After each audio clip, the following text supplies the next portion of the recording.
events here at TIFF. And the topic for today's talk is monetizing your short on the open market. And we have a bounty of guests here who will share their experience and their takes on the subject. And I want to also welcome very pleased to have as our moderator, Eileen Arandiga, Director of Operations and Special Projects for the Canadian Film Centre.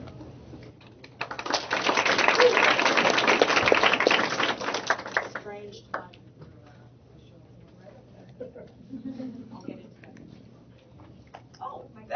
That was my cue to go.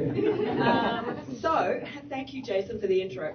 So, I don't specifically work in shorts right now, but I ran the Worldwide Short Film Festival at the Film Centre for a number of years, and it's a festival I worked on for over 10 years.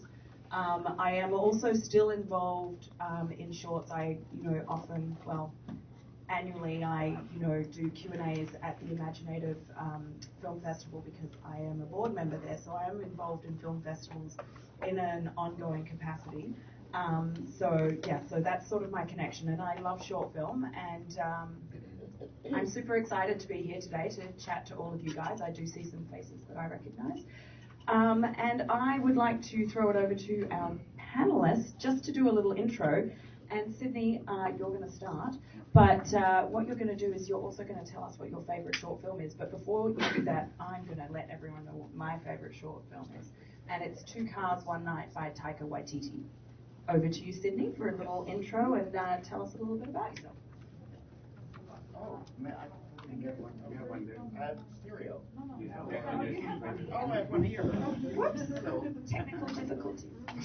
Okay, well, my name already, Sydney Nieter, and I've been selling shorts since the last century, 1994, so a long time, 21 years. And I usually pick up films that are, I do a lot of animation, short films, live action short films. And I do feature docs as well. I'm a little bit of an exception to people here, I guess, in the panel. And what else can I tell you? I'm a sales agent, so I sell all, everywhere in the world, mostly to television stations if they still exist, to in-flight, for instance, to other closed-circuit platforms like trains as well, hospitals, for instance, etc. Sydney. We're talking about you. Me. What do you want to know? Well, you've given us a good rundown, but, yes. But now we're going to cut you off. Yes. And we're going to hand it over to Andrea. She's going to tell us a little bit about herself. Okay, sorry. And that's okay. But what's your favourite short? Of all times, it's very different. Yeah, I think Father and Daughter. It's a beautiful animated short film. Andrea? Hi. So my name is Andrea White, and I am the in-flight entertainment account and programming manager at SpotFax Canada. SpotFax is a content marketing agency, but what we specialize in is in-flight entertainment services for airlines around the world. So I license feature films, documentaries, television, and short films as well. I also run a film festival for Air Canada, the Air Canada en route Film Festival, which is for Canadian short filmmakers, specifically emerging filmmakers and student filmmakers. And for my favorite short, I'm also having trouble pulling that up at the top. That could have been a question you asked us earlier. It could have been. I'm so sorry. No. Oh my gosh. It's okay. Well, one that stands out to me just in the past couple weeks is a French short film from last year, I want to say, Just Before Losing Everything.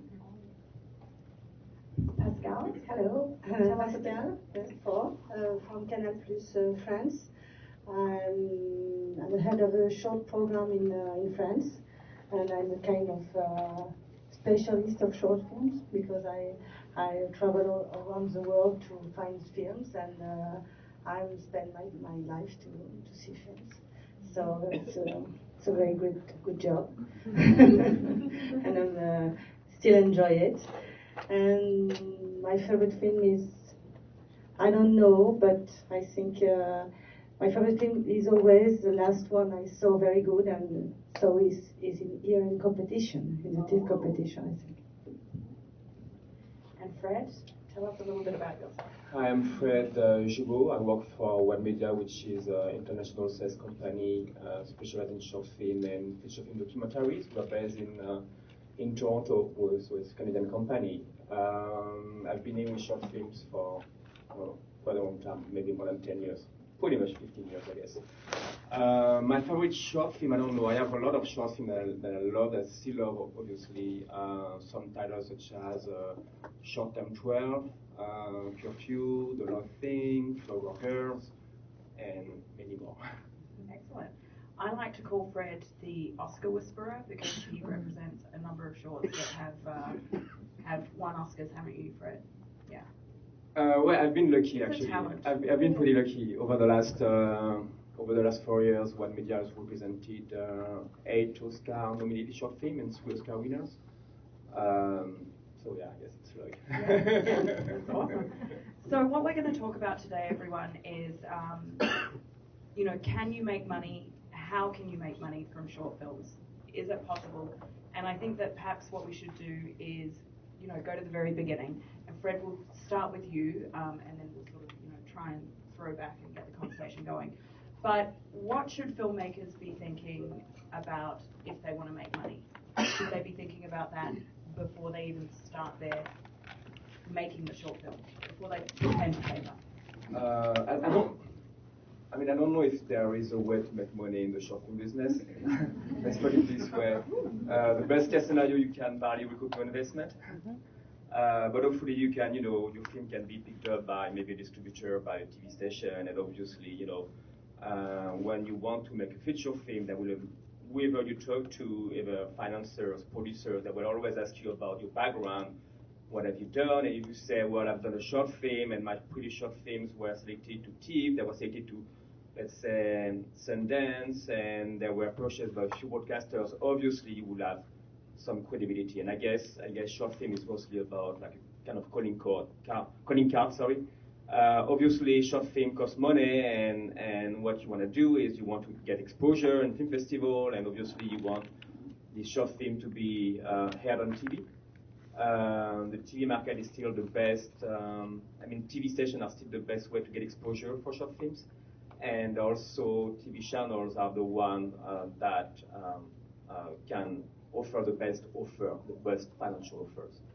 So, Fred, in sort of thank you for those thoughts. I think they're really helpful. So, it's tough, guys. Making money out of your shorts is tough. It is possible, though. You mentioned getting a good distributor. Tell us, Sydney's also a distributor, Pascale is more a buyer, and Andrea's more a buyer. Can each of you actually tell us, Fred, what is a distributor, just in case that people don't know, but also what is their role?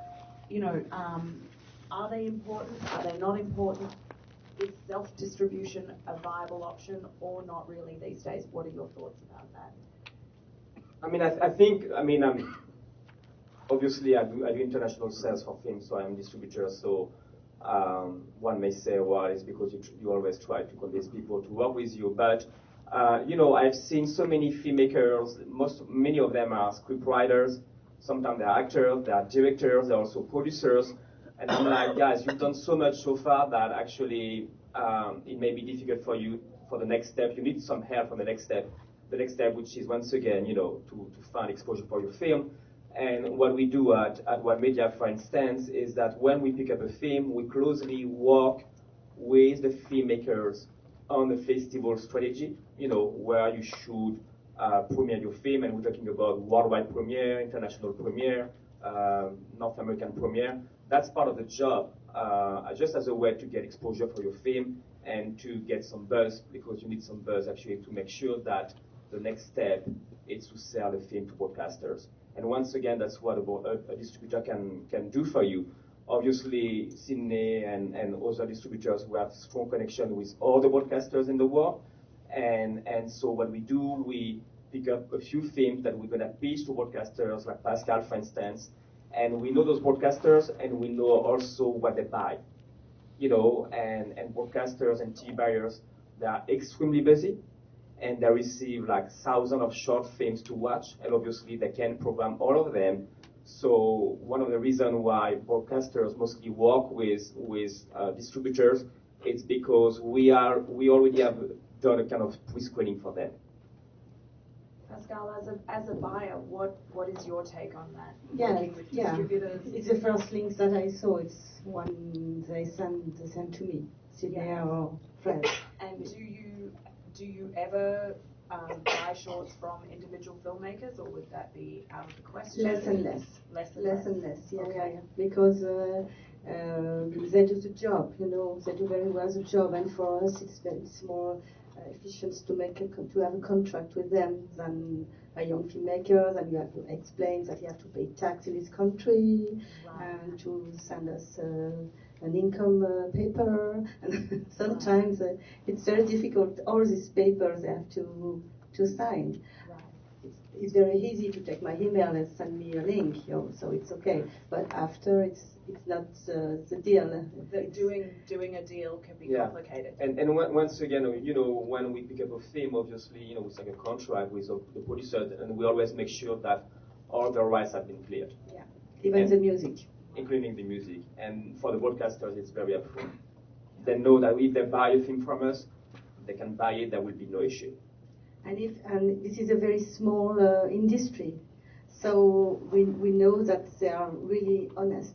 Yes. This is important, because have sometimes you have reputations, distributor which didn't give the money back to the filmmaker. It's happened, but we know that work with trusted distributors. Yeah. So it's important, this quality of production. So I think that actually is a good point to think about, is do your research when you're looking for a distributor. Ask questions. When they approach you or you approach them, it's sort of it is a two-way street. You're finding out about them, they're finding out about you. You need to do your due diligence and figure out whether they're reputable, whether they pay their filmmakers and that sort of thing. So just to go back to sort of the question that we were asking, Andrea, what's it like with you? Do you prefer to work with distributors? How do you get your short content? Tell us a little bit about Sparfax, actually, because you don't just program short content, and it's a little bit more complicated, a little bit bigger than just shorts. For sure. So Sparfax, we're a global company. I'm based here in Toronto, but the majority of our programmers are, we have 15 offices around the world, and we license content for, I think, 35 airlines right now. All of those airlines have different needs. For some of them, we just do Hollywood features. For a lot of them, we do feature films, television, documentaries, and for very few of them, we also do short films. Air Canada is one that we do license short films from on a monthly basis. So I am probably the main buyer for shorts at our company. We license short films from all around the world for Air Canada. On some of our other airlines, for example, we have some Middle Eastern airlines that just license Arabic shorts, and we have a Spanish airline that just licenses films from Spain. So everything else is pretty regionally specific.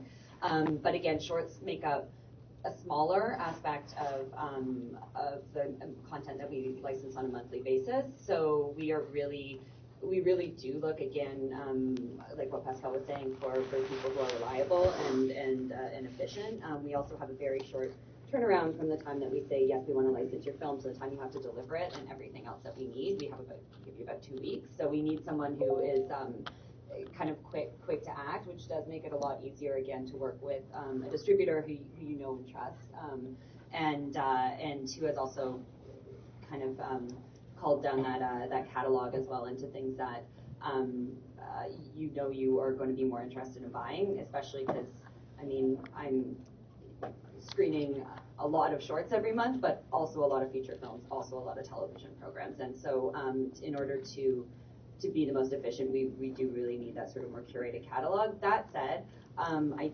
have worked with filmmakers individually before, especially Canadian filmmakers, and usually when it's come through a reference from somebody that has referred them to me in saying that I might be interested in their short, or if I've been familiar with them through another way. I'm less likely to look at a cold call sort of email, just because it just kind of moves to the bottom of your priority list. So you really do have to, I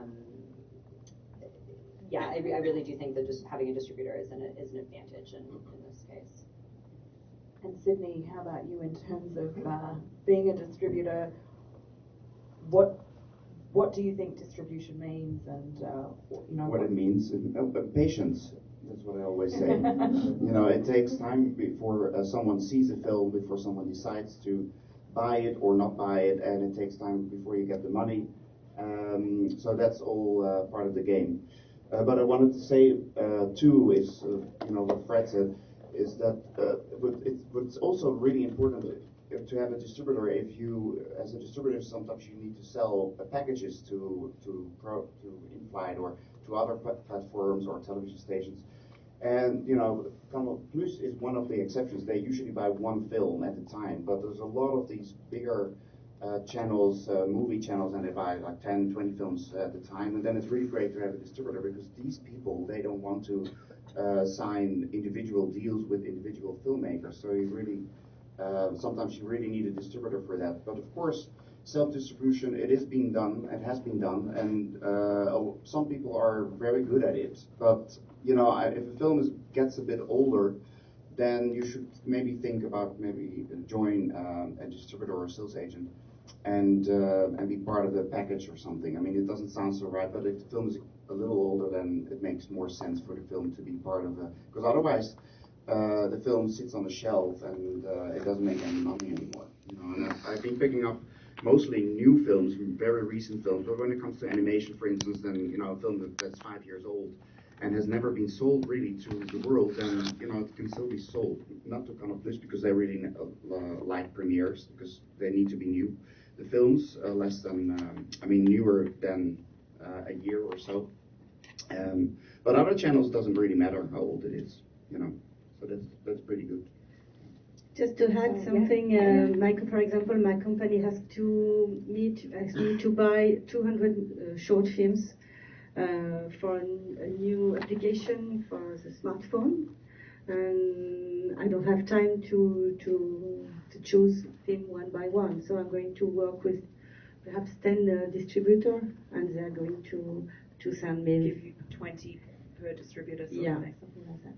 Mm-hmm. So it does sound like content is being aggregated everywhere, so that seems to be the way of the world. I was just thinking that perhaps we should talk a little bit about mathematics here, because we had a little discussion in the green room actually, and we were talking about the number of short films that are being made. The great thing about technology today is that anyone can make a short film. If you have the desire to make a film, you can. It's easy to shoot, it's easy to edit, it's easy to you can put it together. But then it's that big question, where does it go after that? So we were just chatting, Sundance received, I think, around 8,000 submissions this year in terms of shorts. I think their total submission numbers were 11,000. Clermont-Ferrand, it's pretty much the same, yeah. The same. Yeah. Here received 3,500 shorts. It's a lot of content. It's a lot of content for programmers to look at. Now, what I'd like to talk about is what are you acquiring in terms of numbers? So let's say, I think it's about 80 films or 85 shorts are being screened at the festival, is that right? 76 short, that's 76. Yeah, okay, so, wavelengths, that's slightly different, those are more, they often do have their own distribution channels, which is amazing. But, so 76 short films were actually programmed. Out of 3,500, that's, not very many. Sundance was about 80 out of 8,000. How many films are you acquiring a year? How many films are you buying, Pascale? I mean, Andrea, it sounds like you're buying quite a few, actually. Relatively, maybe. Can we talk about it now? Sure. Why don't you lead the charge with? I'm not. Well, we acquire in a few different ways, but in terms of individual short films, I license about 6 a month. So really, it's not that many. It's about. It's about 70 some odd films a year. Okay. All right. So about the number of films screening at the festival here. Pascale, how many? 100. You purchase about 100. Yeah. Now you also fund short films. Yeah. And we're going to talk about that in a minute because there could be some filmmakers that might be valid for. How many films would you acquire a year to distribute, Sydney? Well, it depends on the year. For you? Yeah, it depends on the year. There are good years and the bad years, and so you never know. But I think on an average basis, around 25 probably. Okay. Yeah, short films. Sometimes it's more, sometimes it's less. Yeah. But I'm very picky, and I work by myself, so you have to be really, really selective. Right. The only way to do the job right. Yeah. And Fred, how That's many? pretty much the same between 20 and 25 short films a year. Yeah. So that actually is a policy turnaround for What Media, because at one point you were acquiring a lot. Too many films. Yeah. So can we ask you what caused that sort of turnaround and that change? Well, for many reasons. Obviously, there are not that many TV stations buying short films anymore, so it doesn't mean that having a lot of short films doesn't mean that you're going to sell all of them. So my strategy is to sell one film 5 times instead of selling 5 films 1 time. So it means that we are picky in terms of selection, in terms of the film that we represent. And like I said earlier, we also work with the filmmakers and the producer on the festival strategy. And obviously, you can't work with too many films and do a great job. So we do focus on, I would say, kind of high-profile film or film that we think actually will sell to the TV station we work with and the buyers that we work with. And film that we also want to, if possible, to bring to the Oscar. Or for a couple of films a year, we always develop an Oscar campaign. So, and it takes a lot of time. Most of the time, it's pretty much a 1-year campaign. So once again, that's why we don't pick up too many titles. Okay. Pascale, can you tell us a little bit about the way that you actually fund shorts? Because that, that can be a revenue stream in a sense for a filmmaker. They're getting money up front, so they're not going perhaps into debt to make their shorts. So. For the pre-buying? Yes, pre-sales. Pre-sales. So it's around 25 movies a year, and it's on script. So it's we want to see some very original stuff, and also we follow some filmmaker. Okay. So the different way to approach it. But so would that be a filmmaker that you had acquired their short, or you had? Okay, and you develop a relationship with that filmmaker. Yeah, to help him to go to feature, because I'm working in a cinema department. So I have now it's new, but I can have a recommendation for new filmmaker and also new producer to move into feature. Oh, so it's happened 3 times this year. So it's just started, but it's a dream come true. Yes, professionally for you, but also for the filmmakers. Because I'm asking for that for a long time, and it's possible. All right. Is that mostly live action or? Live action, yeah. We're all moving to France. Okay, so there's been a little bit of talk about festivals and sort of their role in. Just to finish for pre-buying, you have to have a co-production with friends. Right. So it is actually open to other filmmakers of other nationalities and that sort of thing? Yeah, but they have to have a connection in France with another producer. Okay. Okay, well that's great. I think that it's a good idea to have a little chat about the role of film festivals and what they mean for filmmakers and awards. And Andrea, you actually do run a film festival as well. Do you want to maybe get started? Sure. Our festival is it's definitely geared for very specific group of filmmakers. It's Canadian emerging filmmakers, and we define emerging as Canadian film students or up to 2 years out of school, so just starting out on their careers. The festival was created, this is our 9th year, and it was created as another platform for these young Canadian filmmakers to get their films out in flight on board Air Canada planes. We run them throughout the summer and into the fall, and then we also do events that we've now grown to events across the country in Vancouver, Calgary, Toronto, and Montreal.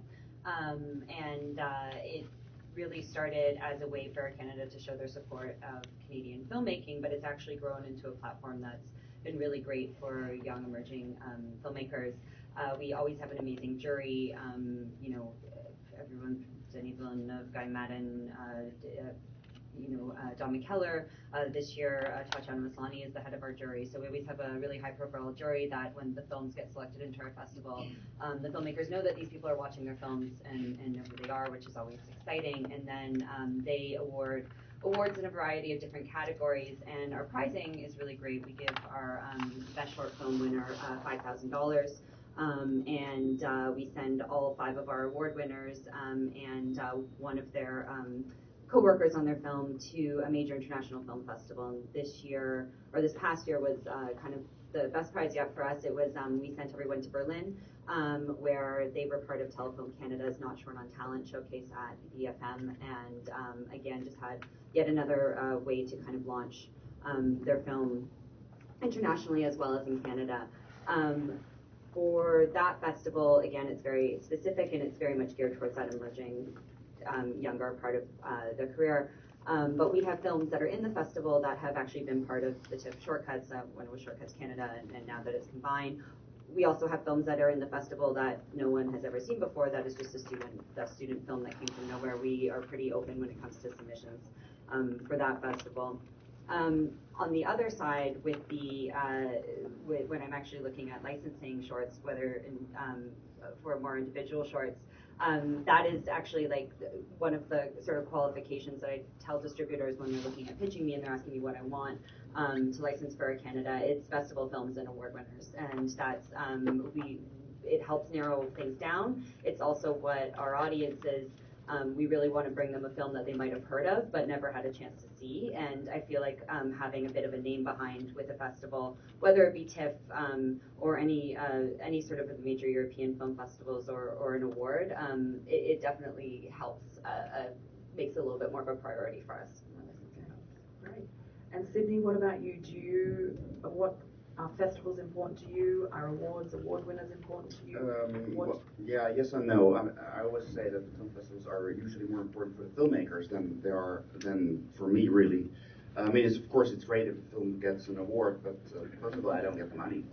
And secondly, I sell a lot to other platforms, so that's where my money comes from. So, like VOD and television, etc. And a lot of the films that show at the festivals are not sellable.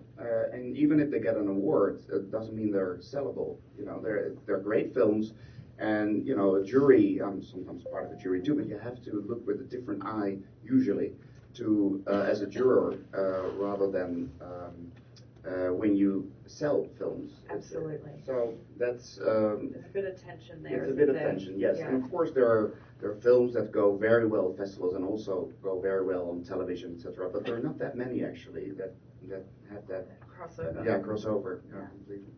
So yeah, I mean there are a couple of examples. Like there's a filmmaker here that I've been representing didn't win the Oscar, but they were nominated for an Oscar. And the film showed here last year called A Single Life, and that's a 2-minute short film, no dialogue. And that I think the festivals didn't pick it up in the beginning, but when it was nominated for an Oscar, or it was even on the short list, and everyone wanted to see it, and then everyone started to program it for festivals. But this is one of those films that sell very, very well to any kind of platform in the world. Right. It's so short, no dialogue, and funny. Yes, there are sometimes some ways to make a film that is very sellable. No dialogue is one of the things.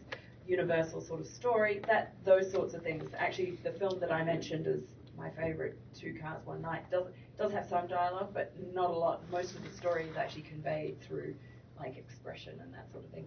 Fred, tell us what you think. You work very closely. Actually, Sydney, sorry, I'm going to back up. Do you work with your filmmakers on festival strategy the way that Fred does?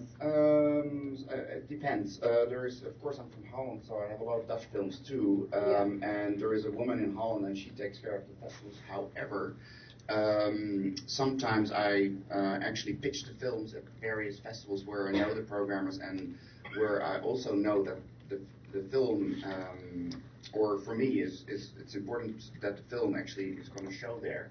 Like TIFF is an important festival for me because it has a huge esteem around the world. Yeah. And the same counts for Sundance, for Berlin, and for Cannes. Of course, if you have your film there, then it means something usually. So I try to pitch it to these festivals, but the smaller festivals I don't do. It's just too much work. So then I would say to filmmakers, either do it yourself or try to find someone who actually specializes in film festival distribution, because there are people doing that. I don't know that many abroad, but in Holland there are 2 people doing it. And Fred, festivals and festival strategy are quite important and part of your service as a distributor, right? So, well, it is important because, like we said earlier, there are pretty much like 8,000 short films made every year. So the problems for us is how do you differentiate the film that you present from the one that actually available in the market. And what I've noticed over the last few years is that even though winning an award in a film festival doesn't really help the sale, but it helps the pitch. So what I do, for instance, whenever I have a film at TIFF or Sundance, or a film that wins a big film festival, then I contact all the TV stations I work with and say, oh, by the way, if you still have not seen this film, now the film has won this specific prize, this very recognized prize in this film festival, and so what TV station or TV buyer do is that within the next couple of weeks they're gonna watch the film because they know that the film actually has a festival that was attached to it. So it helps the pitch. It doesn't really help the sale, but it helps the pitch. But the pitch, the pitch is halfway to the sale. right. So that's the way it is, You've got your foot in the door. Exactly, and like we said, at the end of the day, TV buyers, they don't have that much time to watch that many films, and they can't program that many films. So if they pitch a film that was selected to a prestigious festival like TIFF, obviously, and they can attend TIFF, obviously, that's going to be on the top of the priority. And that's one thing. The second thing is, when it has already happened to me a few times that a TV station buys a film and the film happens to be either a winner at one of the major A-list film festival, or the film is shortlisted for an Oscar, or the film wins the Oscar. And in this case, it's very good for the TV station that purchase the film, because then they can promote the film, they can promote the TV slot. And I've already received letters from the head of the TV station, like in France, for the head of national TV station, for instance, saying, well, thank you very much for working with us, and thanks to you, one of our slot actually did very well in terms of rating, because the film that was that was programmed happened to win an Oscar, and then there was a lot of buzz, and obviously the show did very well. That's the same with Canal Plus. Actually, a few films over the last couple of years that were purchased by Canal Plus happened to be nominated for an Oscar. I'm talking about Just Before Losing Everything, and that was a fantastic promotion for the channel as well. And Pascale, what's your take on festivals and their importance? Do you find them important in terms of finding content, important for filmmakers? Yes, for sure. Reputation. For sure. Yeah. The main market is in Clermont-Ferrand, of course, because the festival and the part and another way the markets. Yeah. So it's where I found the maximum of short films. Yeah. And after it's Cannes, the market in Cannes, here. Yes. It's brand new, but yeah. It's come out of the gate full speed ahead. And so I go to different places, so it depends. Sometimes if I went to Chicoutimi, or I bought some Canadian French movie more this year. And for example, I'm going to Japan, so it's the first time I'm going to buy some Japanese things. So right. It's depends of when I travel and people I meet, and it's different. Each time. Well, one of the good things about festivals often is that they're not always, but there often is a monetary award associated with a prize at a festival. So that's always a good way to monetize your short. You just have to win the prize. Easier said than done, but that's something to put in your back pockets, everyone. That's my piece of advice. But what about chatting about things like Vimeo and YouTube and, sort of the world of the internet? We haven't really touched on that, and how to monetize a short, or if indeed that actually is possible. What are your takes on that? Do you want to... Very, very big mistake. Okay. Do it first. Right, okay. So Pascale says it's a very, very big mistake to do it first because that's... Because even if I choose this movie, if it's on YouTube, I'm going to give it less money. Very, very less money. Or you may pass on it. Yeah. Okay, Yeah. so that's something to think about. And that is something, I mean, so I think for the modern filmmaker, I think there actually is a lot of tension between this. What do? Do you promote yourself and have your film out there, or do you wait and sort of go the more traditional channels which are associated with quite a bit more money? So that's something that filmmakers really need to assess for themselves, and it may be different for every situation, I think. But Sydney, what do you think? What's Well, it your... depends on the goal that you have for yourself. If you want to make money, or if you don't want to make money, let's put it that way, put it on the internet. That would be my advice. But if you do want to make money and the film is good enough to sell to various channels, then don't put it on the internet right away. It's not a good idea. I mean, of course, on Vimeo you can put it on how do you call it, on like a VOD platform, and then people can buy it on an individual basis. But you know, who is going to find your film? That's always the problem. You know, first they have to know the title of the film. They have to know the filmmaker, or somehow they have to be able to find it, and that's already very problematic usually. So the chances that you are going to make money through Vimeo or even through YouTube is limited. But of course, there are always exceptions of people who are very successful on YouTube and who have made money with it as well. Yes. But those are usually kind of different kinds of films. They usually involve cats, kittens, I don't know, stuff like that. Yeah, or things for kids as well. You know, I think these things on how to learn the alphabet, for instance. Right. That works really well. But that's not the kind of film that we would sell. No, it's not artist-driven. I would say. No. Andrea, what are your thoughts on the role of the big World Wide Web? To be honest, on my end, it doesn't really affect anything. Oh, it doesn't? Okay. You know, good to know. Well, again, if your film is on the internet, but it's still a year maximum, like 2 years old, I'll still take a look at it. It's a pretty different platform from in-flight, and I'm kind of on the same boat with you. Like, it can be up there, but who's finding it necessarily? It'll have a different audience. So for us, it's less of an issue. Yeah. We all know how Pascale feels. It is a big issue, but would you like to elaborate? If your film is a native web, okay. You know, for example, the Contemporary.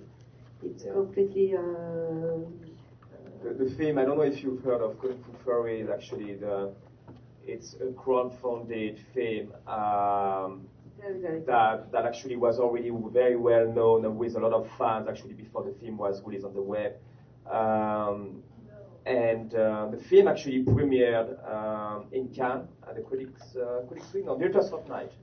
It premiered in May at the Directors Fortnight, which is one of the Cannes section. You know, I mean, I don't want to talk too much about Cannes, but in the Cannes Film Festival, actually, there are 3 sections.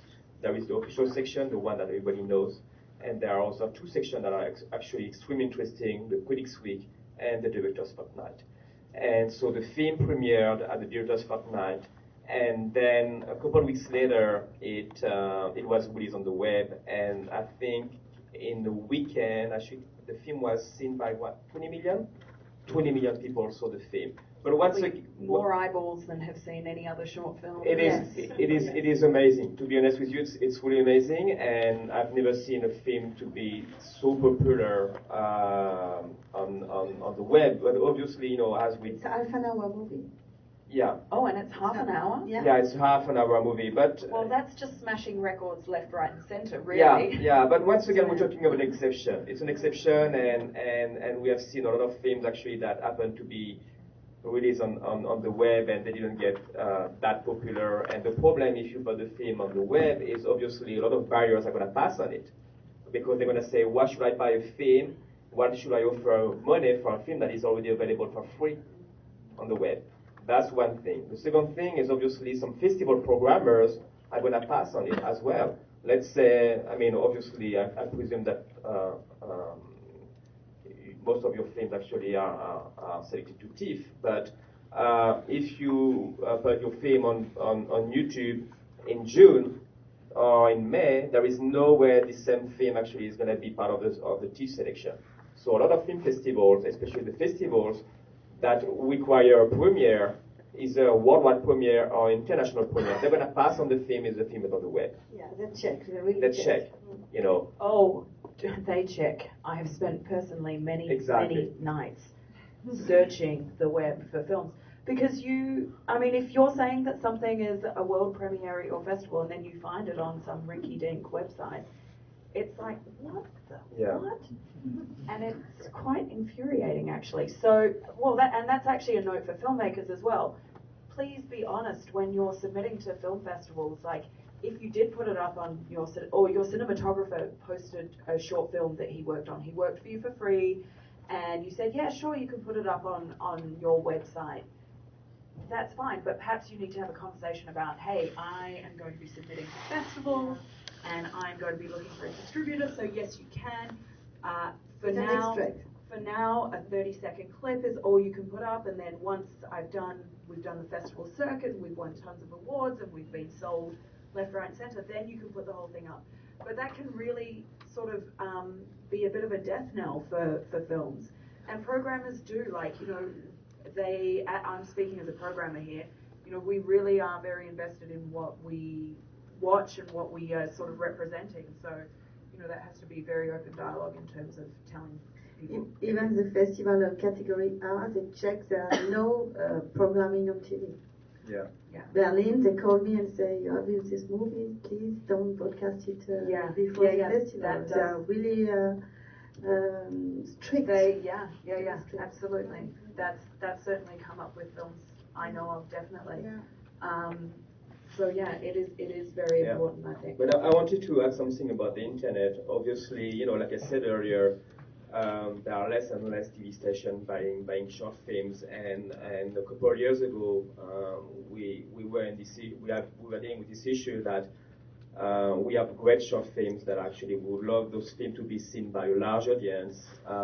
Some of them actually obviously are played in film festivals, and some of them are purchased by a few broadcasters. But what you do to reach, you know, the consumer, the people that really are into short films.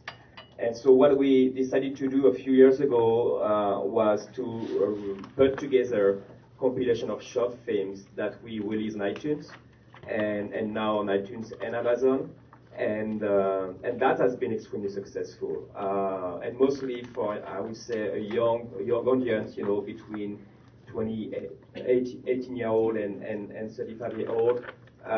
This young audience, actually, sometimes they don't have TV, they may have a cable, they don't have cable, they have a TV that is plugged to a box, and they want to watch what I call premium content, so films that they may have heard at a film festival, but they don't get this chance to see this film on TV.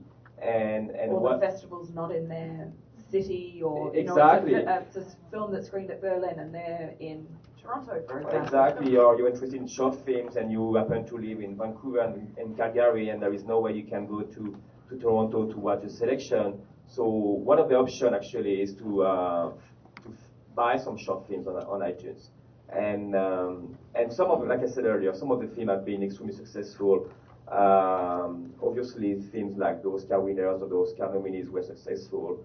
We're talking about A Single Life that we put on iTunes, and the film has been extremely successful as well. And once again, it's a way for film to get exposure, and I guess it's also a way for people who are interested in short films to find short films.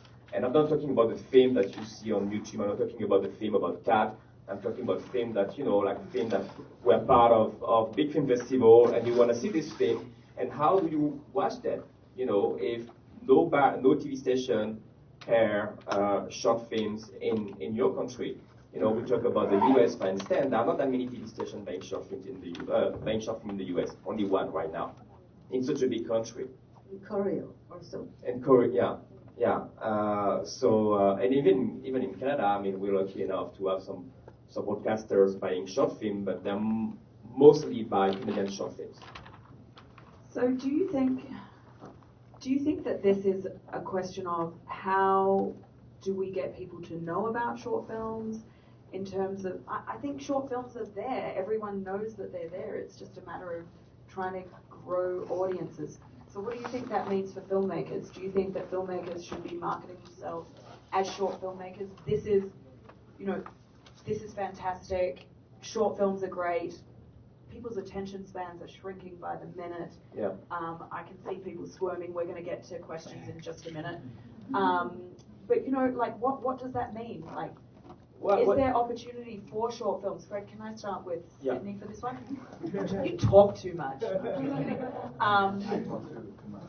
But we all talk. yeah, me too. But yeah, what does it mean for the future? Like, are short films going to be around? Are we going to be able to monetize them out?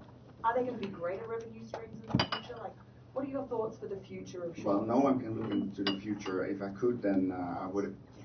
Then I would have been rich already.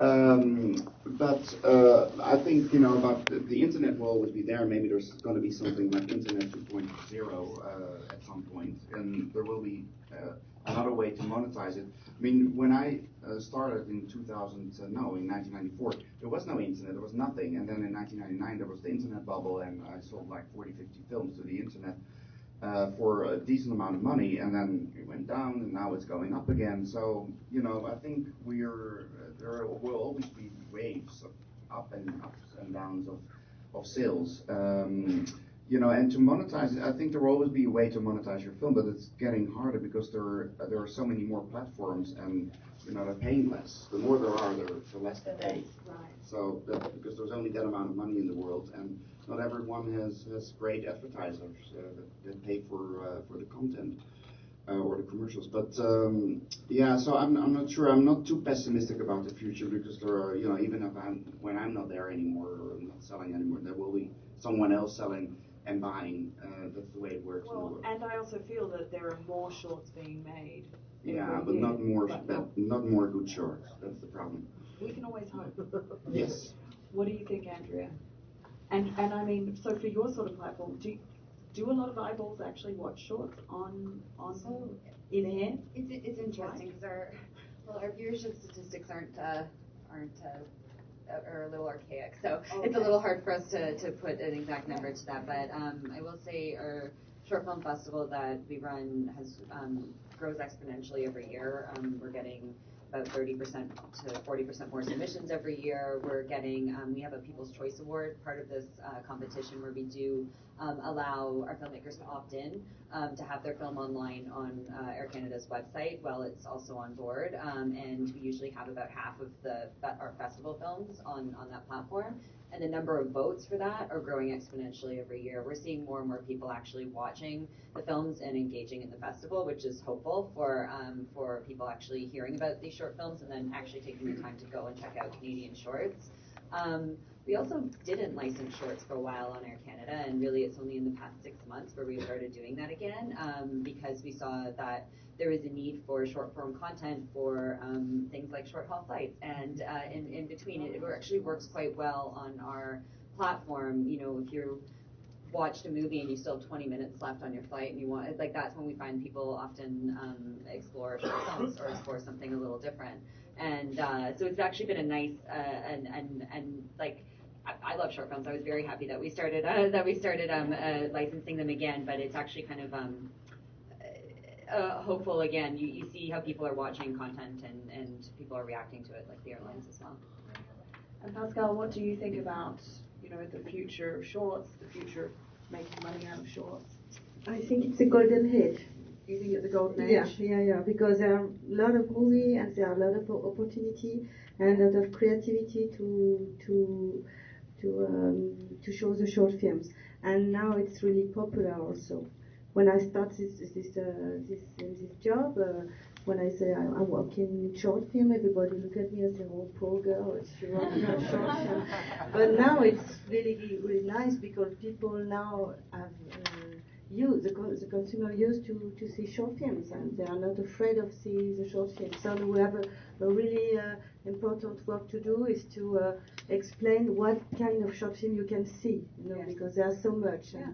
And for the audience, if you say he wants Toronto, he wants, okay, it doesn't mean nothing for the public. You have to say it's an action movie, or it's a very, very beautiful romance, or if you see only one Malaysian movie this year, see this one. You have to find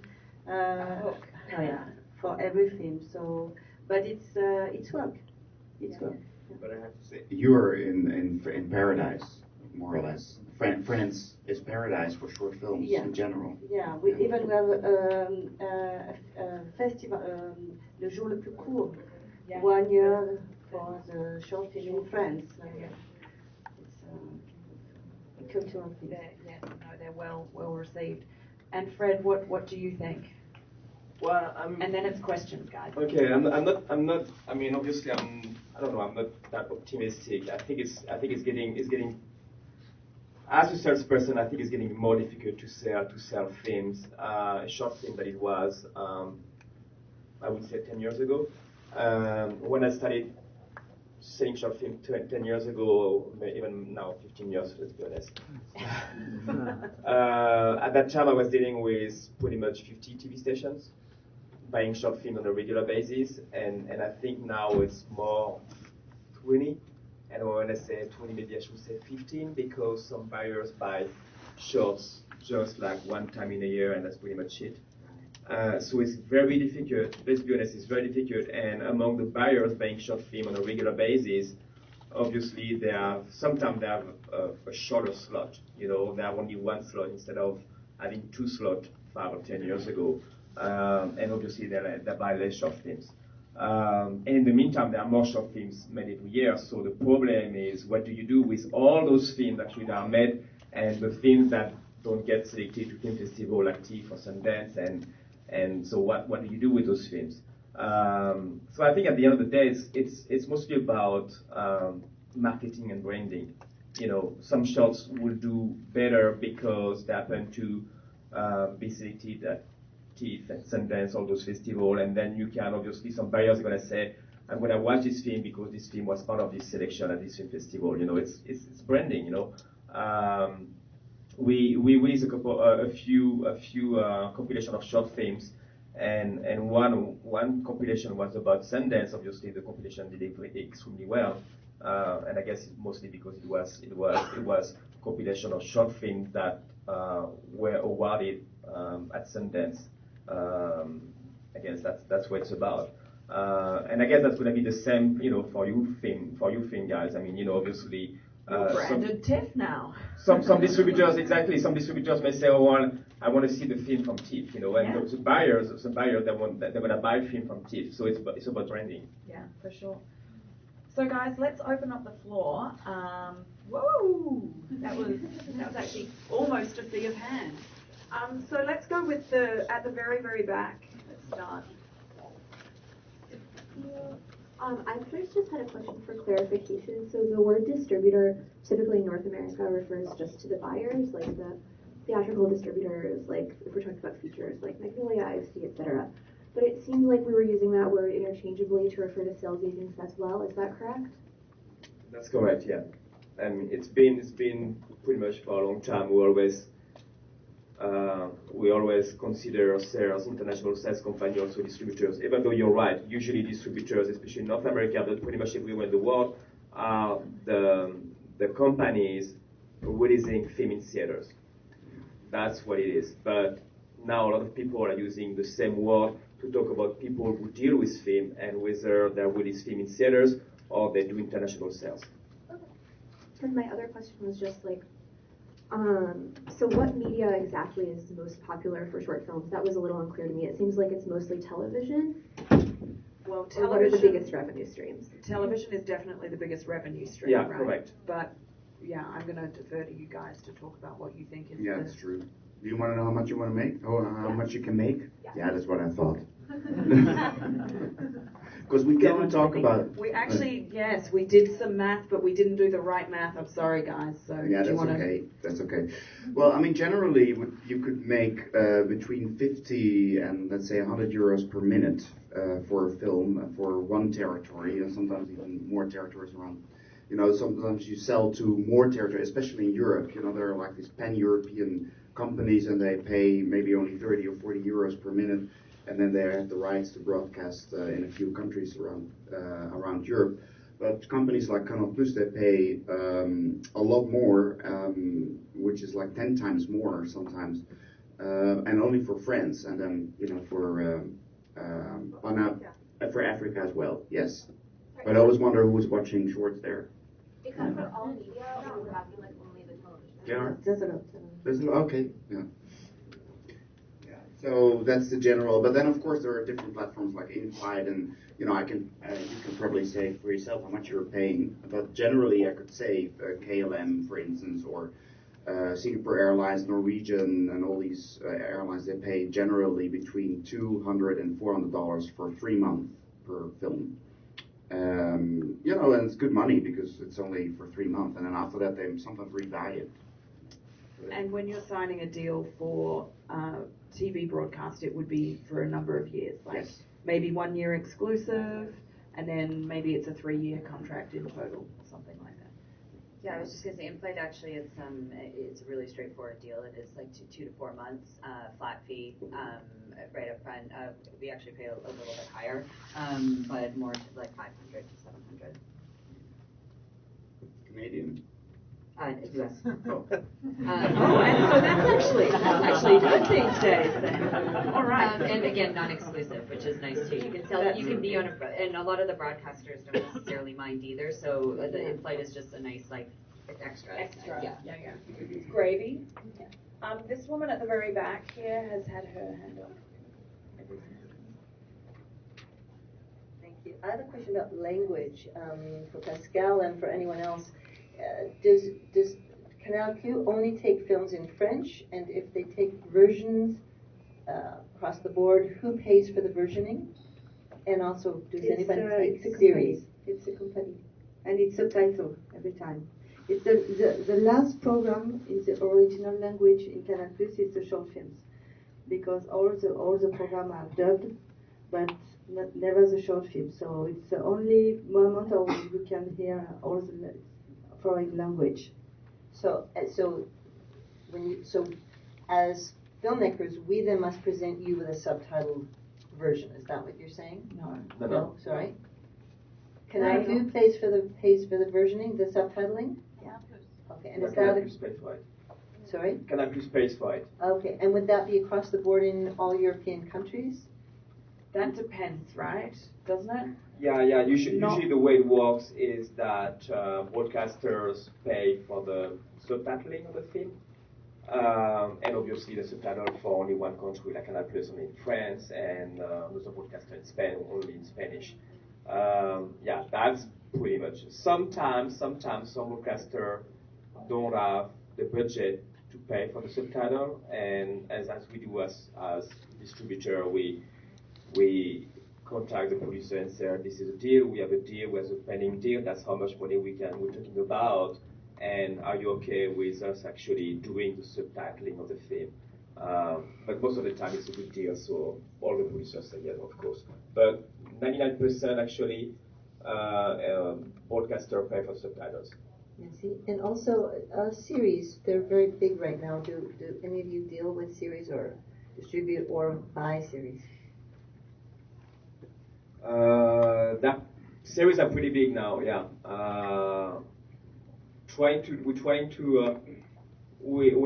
looking at a couple of series of short films, but it's not easy to.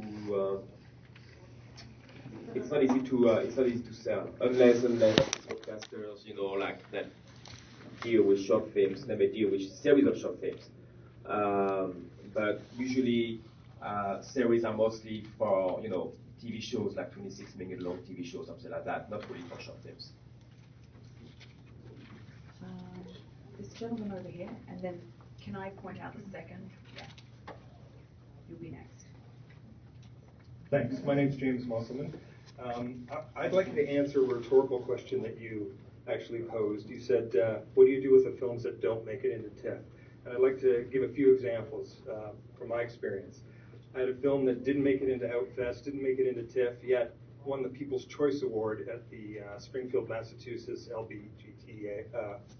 LBGT Film Festival. My drama that I did, a short film, was passed on at TIFF, and yet it's up for an award at the Action on Film Festival next week.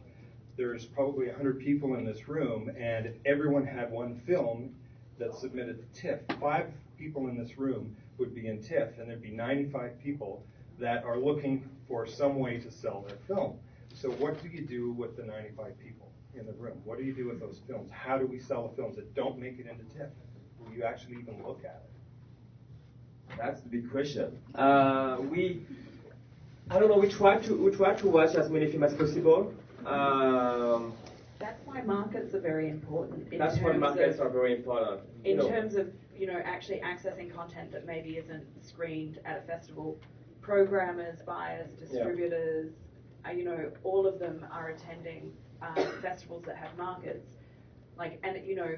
Some of them have Clermont-Ferrand, 8,500 films in their marketplace. So, and people are constantly scouring for, a new film, a film that fits in with their mandate, or, it's just that gem that they're looking for. So there are opportunities, certainly. But, yes, I'm talking about short films specifically. Yeah, absolutely. But it is also really tough, like with 8,500 short films. Makes one's eyeballs want to bleed, sort of thing. So it's a lot to be going through. So I think one of the things we need to remember is it's hard to make films, guys. It is. It's hard. It's blood, sweat, tears, passion, love. You do it because you have to do it. You want to express yourself creatively. It's also really hard to then make the film that is the perfect film to you. Sometimes that just doesn't jive with sales or festivals or whatever it may be. So you just have to accept that. You either make the film that you really want to, or you think about, what do I think is the most marketable thing? Like, what's going to get me sales? And it might be the 2-minute film that Sydney was talking about that got off to a rocky start, right? But then, hit the jackpot, so to speak. Let me clarify here, the jackpot we're talking about is, not winning $55 million here in Lotto Max. It's a smaller jackpot. It's, the amounts of money are not going to be huge, but you have to try. I think if you've made the film, you want to get it out there. And also it's important to make the film you want to do. You want to. It's really important in short film because it's not industry in short film. If it corresponds to our intent and our wish and our need, it's okay. But if it's not important. And sometimes you have films very, very good in festival, but it's impossible to broadcast on TV or to have it. Guys, so I hate to have to say we've actually run out of time. You've probably been trying to get my attention. That's okay. We don't have anything else in here after you guys. Oh, can I take one very last question? I promised this gentleman. Sorry. It's a question for the distributors, you guys. When you decide that you want to distribute or work with a filmmaker and distribute a short film, do you work for a percentage from the sale? Or usually I ask for 35% out of the sales, and so you get 65 and I get less. It's very sad, but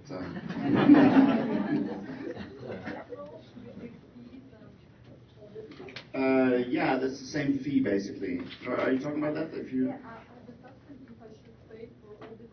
Oh right, yeah. Well, sometimes it's an advantage to work with a sales agent because we get, not all of us, but we get waivers, so you don't have to pay for the submission fee.